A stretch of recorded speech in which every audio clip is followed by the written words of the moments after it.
Hey guys, welcome to the B nerd. तो आज हम बात करेंगे मार्वल सिनेमैटिक यूनिवर्स के टॉप 10 बेस्ट मूवीज के बारे में, क्योंकि 2008 से लेकर अभी तक एमसीयू में टोटल 28 मूवीज आ चुकी हैं, जिसमें मैंने एक सेपरेट वीडियो बना रखा है कि इन सारे मूवीज को उनके टाइमलाइन के अकॉर्डिंग कैसे देखें या फिर उनके रिलीज डेट के अकॉर्डिंग कैसे देखें। तो अगर आप लोगों ने वीडियो अभी तक नहीं देखी है तो ऊपर प्लेलिस्ट फ्लैश हो रही होगी, जाकर देख लेना। और हाँ, वीडियो स्टार्ट करने से पहले मैं ये बता दे रहा हूँ कि अगर आपके फेवरेट हीरोज या फिर आपके फेवरेट मूवीज टॉप पे नहीं आएगी तो ऑफेंस मत होना, क्योंकि मैंने ये जो लिस्ट बनाया है ये मेरा पर्सनल ओपिनियन है और मैं पूरी कोशिश करूंगा कि मैं इन सारी मूवीज के स्पॉयलर्स अवॉइड करूं। लेकिन अगर कहीं मुझे उस मूवी का रैंक जस्टिफाई करने के लिए स्पॉयलर्स देना पड़े तो मैं वार्निंग के साथ स्पॉयलर्स दूंगा, चिंता ना करें। तो हमारी लिस्ट में 10th नंबर में जो मूवी है वो है ब्लैक पैंथर। ये मूवी टॉप 10 लिस्ट में होने का सबसे बड़ा कारण है इस मूवी का विलेन, और यही वो मूवी थी जिसके विलेन की स्टोरी मुझे ज्यादा पसंद आई थी हीरो से। और इस मूवी के विजुअल इफेक्ट्स, बैकग्राउंड म्यूजिक और एक्शन सीक्वेंसेस मुझे काफी पसंद आए थे, इसलिए ये मूवी हमारे टॉप 10 लिस्ट में है। और इस मूवी की जो एंडिंग थी ना वो शायद ही किसी मूवी में देखने को मिले। नंबर 9 में आता है guardians of the Galaxy volume 1।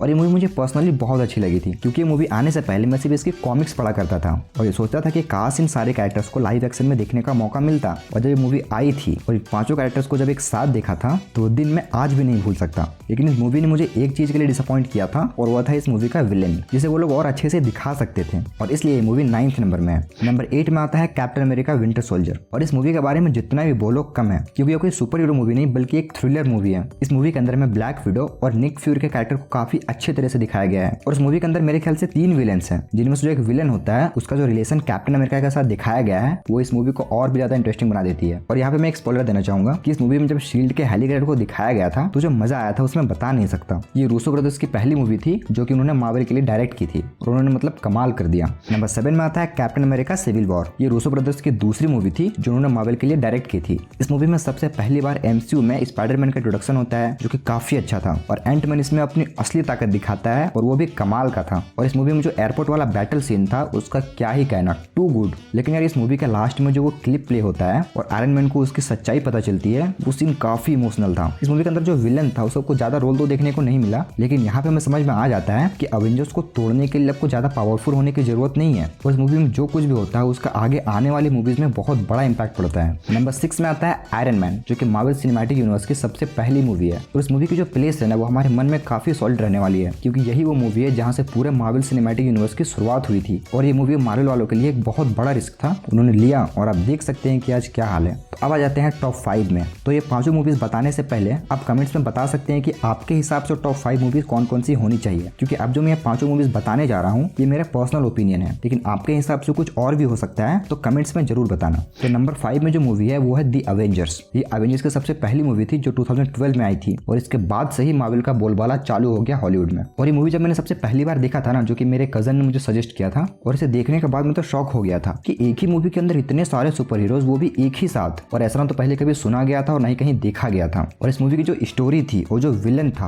अद्भुत, लाजवाब। और इसी मूवी के बाद से मैंने मार्वल कॉमिक्स पढ़ना शुरू किया था। नंबर 4 में आता है थॉर रैग्नारोक। और इस मूवी के बारे में क्या ही कहना, ये मार्वल की मुझे सबसे फनी मूवी लगती है, और फनी के साथ साथ इंटरेस्टिंग भी। और इस मूवी के डायरेक्टर टाइका वाइटिटी ने खुद कॉर्ग का कास्ट प्ले किया था, और ये कैरेक्टर इतना फनी है कि ये खुद एक सेपरेट मूवी डिजर्व करता है। और इस मूवी की विलेन भी काफी अच्छी थी, उसकी जो बैक स्टोरी बताई गई थी इस मूवी में उसे काफी रिलेट कर सकते हैं हम लोग। और इस मूवी में होने वाला इवेंट्स आगे की स्टोरी में काफी बड़ा इंपैक्ट डालता है, और ये मूवी डायरेक्ट कनेक्ट करता है अवेंजर्स इन्फिनिटी वॉर से, इसलिए ये मूवी इतना ज्यादा इंपॉर्टेंट हो जाता है एमसीयू के लिए। और अब आ जाते हैं टॉप 3 में। तो तीसरे नंबर में जो मूवी है वो है स्पाइडरमैन नो वे होम। और हाँ, इस मूवी से रिलेटेड स्पॉयलर्स होंगे तो अपने हिसाब से देख लेना। इस मूवी के बारे में क्या ही कहना, मतलब ये अभी तक की स्पाइडरमैन की बेस्ट मूवी है, क्योंकि जब इसमें एंड्रू गारफील्ड और टोबी मैगवायर के स्पाइडरमैन की एंट्री होती है और उस टाइम जो ऑडियंस के रिएक्शन थे वो मैं कभी नहीं भूल सकता, क्योंकि एक ऐसी मूवी है जो आपको हंसाएगी, आपको रुलाएगी, आपको चिल्लाने पे मजबूर कर देगी। मतलब आप इस मूवी का हर एक मोमेंट एंजॉय करोगे। और इस मूवी के एंड में मैंने लिटरली रो दिया था, और मैं थिएटर में जितने भी लोग थे वो सारे इमोशनल हो गए थे,